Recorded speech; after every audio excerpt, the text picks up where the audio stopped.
Oh. Oh. Hi and welcome to the channel. Now today's review is this JVC JA-S22 amplifier, and here it is on top. I'm going to kind of compare it a little bit with this Sansui 101, a kind of benchmark amplifier for budget channel, don't forget. A benchmark amplifier, kind of rate everything against. If I haven't turned it on, because you're not really going to see nothing really, these do light up, these little VU, say little, they're quite big actually, these VU meters do light up, etc. So this amplifier's got a few things going for it. We're going to just talk a few things first. But first of all, I want to mention the reason I've got this particular amplifier. Obviously it was cheap, but second reason is another JVC, which I've had a few and they haven't been too bad really, so another JVC was great. And the third, and probably the main reason here, is that I've kind of been following and doing a bit of research and looking at a bloke called Angus Mackenzie. Now he did a lot of HiFi reviews back in the, I should say mid-70s, late 70s, maybe 80s, somewhere around there. And I think, looking at his review and what people said about him, etc., he's a no-nonsense bloke. No one was going to tell him what to do, what to say, all that kind of stuff. He was a pretty no-nonsense bloke and doing these HiFi tests, reviews, etc. Worked for the BBC, done a bit for the BBC and all that kind of stuff. So I think it's someone we can trust, shall we say, which is a word that in HiFi or anything really these days is hard to find. I think a lot of people just plug in companies and all that kind of stuff, you know what I'm saying, no need to go any further. But this is someone I think that, even though he worked for HiFi Choice, he wasn't worried about giving a bad review for any adverts that are in that magazine, all that kind of stuff. So it's a person that if he recommends something or gives a best buy, I'll be interested to hear how that sounds, and if I can pick it up cheap enough, I will get it. And I think to myself, if I can't sell it, I'm not going to be lumbered with it really, because it's probably something that's going to sound all right as well. Guessing a little bit. Trying to take, you're taking, like, if you take my advice, which some people have, believe it or not, if you go and buy something, you're taking someone else's advice. And lucky enough, all my stuff's fairly cheap, but it's to your pocket. Even though it's cheap, when you go and pay 50 quid, £100 for something, it's still probably a lot of money to some people. And they don't want to get it wrong. They don't want to keep going buying stuff, etc. But one good thing is, if you did buy something that's wrong, I think you're not going to lose a lot. If you paid £100, you may get £90 back for it. It's cost you a tenner to go and follow someone else's advice, kind of thing. Always best to go and hear it yourself. But I just want to take that a little bit further, is that I know someone who does another channel on here, and a bit more well off. When I say well off, can spend a bit more money. When I went round to see him and listen to his setup and etc. and have a chat and everything, he bought a pair of speakers. I know people do it because people like buy HiFi magazine and a pair of speakers in there, £3.5 grand, and they go buy the review and they go out and pay £3.5 grand. And this is someone that took a recommendation by someone else and bought a pair of speakers blindfolded really for £3.5 grand. That's what they cost. And he told me when I went round, I bought these without even listening to them at £3.5 grand on someone else's advice, and he said they sound good. So that was great. So it is hard taking other people's advice, especially when you're spending all that money. It's a lot to me. £3.5 grand for a pair of speakers is an absolute fortune. Anyway, a lot of rambling going on, so I just wanted to kind of clear a few things up. I will be putting an odd video here now and again to do with HiFi. It's still going to come. We're going to show you a video of me cleaning this. I will get around to cleaning it. Not going to do it now because it's an outdoor job. It's got so much dust in it. If you're going to clean inside, if it's got a lot of dust, take it outside, because you don't want all dust, breathing it all in, all floating around the house. You end up getting the dust out of there and covering everything else up everywhere else. I know I keep chatting. People keep complaining that I chat, but you know what I'm like if you're one of my subscribers. You know all about me chatting. Right, okay, so what we're going to do, this here, like I say, 1979-ish, 77, 79, 112 quid, 40 watts of channel went to 8 ohms. Now, first thing I like about it, like I say, I took up, because Angus recommended this, it went a best buy, and just another thing, Angus did review the 22, this is 22, I think it's a 44 and a 55, and this, to him and his panel sounded the best out of them models. So if you're thinking about going higher up in the range, maybe be a little bit dubious, a bit wary, maybe listen to it first if it's to your taste. Just want to say that as well. But hopefully I'm going to bring a few other amplifiers in from that magazine that are best buys, etc. And I will be putting another video up. I'm going to sting a few tags at the top now, is that this HiFi Choice magazine that I've gone through, there's one on budget amplifiers you may want to go and look at. I'll stick that up now.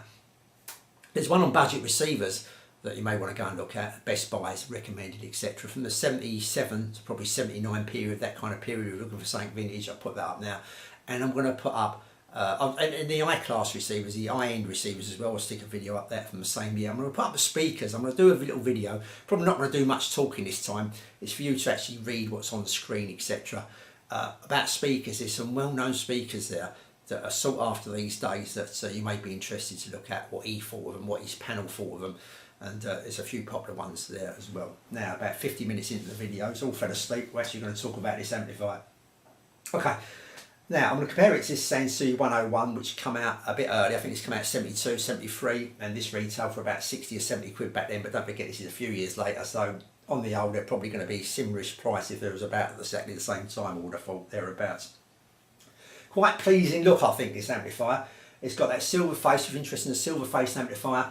Got quite a few knobs on it and buttons and switches to muck about with, and we've got them added bonus. A lot of people like the old VU meters, the old analog versions rather than the digital versions. A few years later, of course, JVC brought out, I think it was the AX1 or something, with the green digital kind of LED meters on, and hopefully I'll get hold of that amp pretty cheap and give you a review of that at some stage. But anyway, back to this. Like I say, loads of switches and everything. So we've got the on-off switch, we've got the speaker switch here, we've got the dubbing, the tape monitor switch, subsonic filter, loudness balance, source, which is unusual. The source is actually one of these flick switches. Don't really see that. It's usually a turn switch, but we've got a little flick switch there for the source. A little bit unusual. A nice big volume knob there. It's got a bit of like kind of, it's not loose, let's put it that way. You know, it feels a bit chunky-ish, shall we say, and it's quite nicely labelled up as around there as well. That looks quite nice. We've got our bass and treble. Now this isn't click, this doesn't click, this is just a normal sweep kind of thing.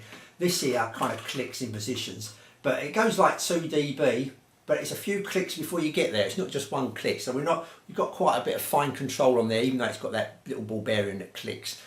Something you don't always find on these click ones, where it kind of just goes 2, 4, 6, 8. This one we can get in between, so that gives us a little bit more finer control if we needed that. We've got little inputs here, by the way, for your tape.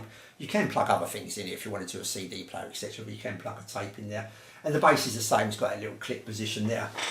So that's it. So I think I've pretty much covered what it looks like and everything else. Like I say, if you're looking for something silver, this looks really nice, it really does. Just one more thing, this has got an open top. It's down there at the moment, it's off at the moment because it's full of dirt. I'm going to show you a picture of it inside actually, show you a picture of it inside so you can see how dirty it is. A few pictures there. And this amplifier uses these, I used to call them a amp on a chip, but it ain't actually on a chip, it's on a package, a little package there. There's 2 of them in here, left and right, and these are the SDK 040s, I think. And this amplifier here, it's the, oh it isn't, it's on the 331, the 441, I think they used the 14, SDK 14, and the STK 15, 16, should I say 16. We've gone up a few here. This is the STK 40 now. So not everyone likes these little packages. Some people say they're not proper HiFi or that, but the 331 and the 441 certainly gives out a decent sound, so I'll have to disagree a little bit with that, I think. But just want to let you know, so they're getting 40 watts out of these packages now. Well, we went back a few years ago, 73, 74, wherever they come out.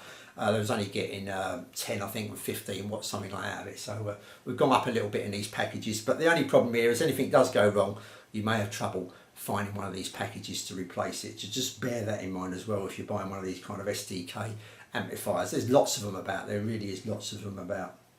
And one other thing you will notice, this has got a, like I say, it's really, really dusty inside because it's got an open top, like a grill top. But I've been reading, and on my particular one, the volume control needed a spray straight away. I will do some spraying and that, show you the video of that again when I come to clean it. But it's going to make such a crackling noise. And this is a long video, isn't it, Mick, for this review? It's going to make such a crackling noise that you've got to be careful. Be very careful when you know, you pick up an amplifier and that. Probably try and put an old pair of speakers onto it, or even better still, don't connect any speakers. Connect up your headphones. Hopefully you've got a cheap set of headphones. Or get yourself a cheap set of headphones for a tenner or something or whatever. And like I say, cheap set of speakers, because you start turning this and you'll be surprised, it suddenly kicks in, it'll catch you by surprise, you turn it around and think, oh, it's a very low volume, but a bit of crackle, all of a sudden you go down and it'll be bang, and it'll come in sharp, very like, edgy is not the word, but you can kind of like spiky, should I say, very spiky. And that spike could blow your speakers. They can blow your speakers, especially your tweeter. That could blow your speakers. You get a sharp spike, even though it's not full on. And your speakers may be rated higher than the actual amplifier. In this case, it's the other way around. I've been playing with some speakers here. The big ones are only 30 watts rated, and this is giving out 40. So be careful, lastly, where the headphones come in. and really you want to take it apart and clean that control. And I think it's going to be especially on this model, because everywhere I've read, everyone seems to be having a problem with a scratchy control on here, on this particular amplifier, because like I say, that vent at the top. Now finally, here we go, onto the sound. Now, played quite a few tracks as normal, played them with little Wolfdale Diamond 3 speakers, which are here somewhere. If I can still get hold of them, just show you these little Wolfdales. Highly recommended little pair of speakers if you're after a little pair of speakers. These little Wolfdales there, you can see them there. Anyway, let's stick that there for a sec. Played it with these. Now these speakers are very small and they haven't got a large amount of bass. Some amplifiers do it justice, they can do justice to the bass, but you've got to have a bit of punch, a bit of kick to it to get that bass going on these particular speakers. If you've got an amplifier that's a little bit bass shy, then it's going to notice on these speakers, on these. Not so much on my, well, not at all on my big speakers. They've got two 8-inch cones, so they're fine. But if you've got a little pair of speakers, and they're only rated 86 dB, but they're still good speakers. You may find it if you've got a pair of speakers that's got small cones, not got a lot of bass to them, that this is going to be a bit bass shy. So I would say this amplifier, because when I compared it to other amplifiers with them speakers, they give out a little bit more bass, just a little bit more. This is, to me, just a little bit on the bass shyness, just a little bit bass shy. So I just want to mention that. So I found myself turning this up on them particular Wolfdales to get some body, to get some bass, to get that bottom end, to get some rhythm into it, knocking it up to +4 on there. So it's a reasonable distance, but there you go. Otherwise it'll sound a bit veal, it'll sound a bit hollow otherwise, without just kicking that bass in just a little bit. So small speakers will need a little bit of help in the bass department, I think. But this is my particular amplifier, 40 odd years old now, maybe slightly different to the model you get. They're all going to be slightly different, all the parts are going to wear out differently, but my particular one here is a little bit bass shy. But other than that, the bass was pretty good, sounded quite nice. Once I turned it up, I used my bigger speakers, it sounded quite nice. But nowhere near as powerful as the bass on this particular amplifier here. This is only rated at 15 watts a channel. This gives that a more bigger bass, a more powerful bass, a more dynamic bass. And it's got the mid bass in it as well, but this is lacking a little bit in the mid bass as well. This has got plenty of mid bass as well, so it's all adding to it. We're getting a lot of bottom end and we're following the rhythm along. It all sounds really nice. It sounds more luxurious on the amplifier than it is on this particular amplifier here. Just got that luxury, that texture kind of to it, that, you know, just got that extra body and all that to it. This amplifier kind of, when you kind of compare them, well, you would say that these are both the same kind of wattage. You would say, even though this is an old vintage amplifier, these usually 40 watts should sound probably like 80 watts these days. It's a bit more, it's not so powerful as this 15 watts, if you know what I mean. You know, this 15 watts and this are pretty close, but this just gives it sounds more grunt, got more power to it. But this is not a bad little amplifier. I quite like this amplifier. It's not bad at all. It's got nice clear detail. It's got plenty of detail there. In fact, the top end is just a little bit extenuated, just a little bit bright. I think the top end, just a little bit bright. If you've got speakers that can reveal that top end, it just reveals it just a bit too much maybe. It's just a little bit too much top end on here that you may just notice. It'll show a bad recording. You know, if you've got a bad recording, this amplifier will show that bad recording. It doesn't kind of smooth anything over, doesn't hide anything like that. It's quite, you know, it's quite a clean sounding amplifier with, you know, a reasonable amount of detail as well. But just that top end, just a little bit extenuated, I think, just a little bit. But one good thing is also, even though it's extenuated a little bit, this treble control doesn't ruin it in any way. Like I said before, I don't like trebles where you start turning this up and it gets all spurious and it gets really noisy and it gets unlistenable, gets harsh and horrible and all that, and it's very fatiguing. This doesn't do that at all. So even though it's a little bit on the bright side, it doesn't do that.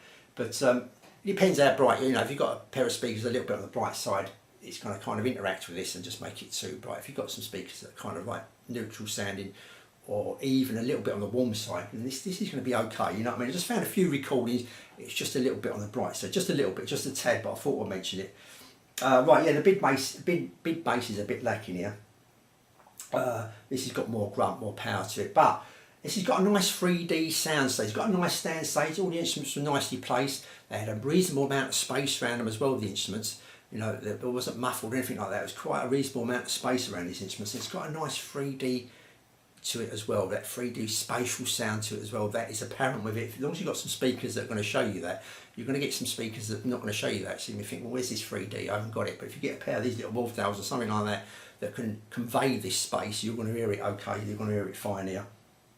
So all in all, this is quite a nice amplifier. I quite like this amplifier. And if I was going back to them, I can live with this amplifier. It's an amplifier I can definitely live with. I've got my big speakers with the 2 8-inch drivers. This amplifier sounds fine. I'm quite happy with this amplifier. It's not, I say, it hasn't got the kick, hasn't got the power, hasn't got the grunt as this Sansui down the bottom here, the 101, hasn't got that body to it. This gives a bit more texture as well down the bottom, this bottom amplifier. But all in all, I can quite live with this amplifier with them big speakers. Now, if I had to use them diamonds, I just have to knock this up to number 4, and I can live with it again. I'm missing out the grunt and the power of that bass and the dynamic of that bass and the explosion of the bass as well. Quite explosive, the bass on this amplifier when you compare it to this amplifier. But all in all, start cranking this up. This sounds okay, this JVC. You know, it's quite a clear. It's got smooth vocals. Everything sounded nice. Nothing sounded harsh or anything like that. Like I say, just a little tad on the bright side, but nothing sounded harsh or fatiguing. It's an amplifier that I can sit here, and I have done. I've listened to it for a few days on the trot and had no problem. And once the CD's finish or whatever, I want to come up and put another one on. I've got no problem. It's quite it's a nice sounding amplifier. So yeah, all in all, if you're going to pay, I won't pay too much for it. Don't go over the top. But if you're going to pay £100 or thereabouts, depending on conditions, something like that for this amplifier. I know that everything's creeps up in value. I've noticed that this Sansui 101, we went back a few years ago now, probably 2 years ago. You pick up this for £90 to £100 all day long. Now they seem to be coming about 180s, something like that. So I know things have crept up. So if this is 180, this is a better amplifier here. We've got a better amplifier down the bottom here. This Sansui is the one to beat. But this isn't bad. This is livable. This is quite nice sounding. Yeah, all in all, I like this amplifier. And it's got the added benefit. It's silver rather than the black. If you didn't want a black one, it's silver. It's got loads of buttons on it if you like a little button and twiddling about thing. And if you, especially a lot of people like the old VU meters. Some people not too interested, but I know there's a lot of people about that likes VU meters. That's got that added bonus with it as well. But you probably need to clean this volume control, and the inside's going to be pretty dusty as well. I'm going to do a video of me cleaning that up later on. Just going back to that sound stage, like I say, the instruments were nicely placed and they stayed steady, they stayed focused. They were nice. I just want to give an impression. This is a nice sounding amplifier. It is a nice sounding amplifier. I can see why it's got that recommendation from the magazine back in 1979. Considering this was £112 back then, I think they quite liked this one, but just didn't give it the best buy. Okay, until the next video, whatever that may well be, I'll say thanks for watching, and I'll see you all soon.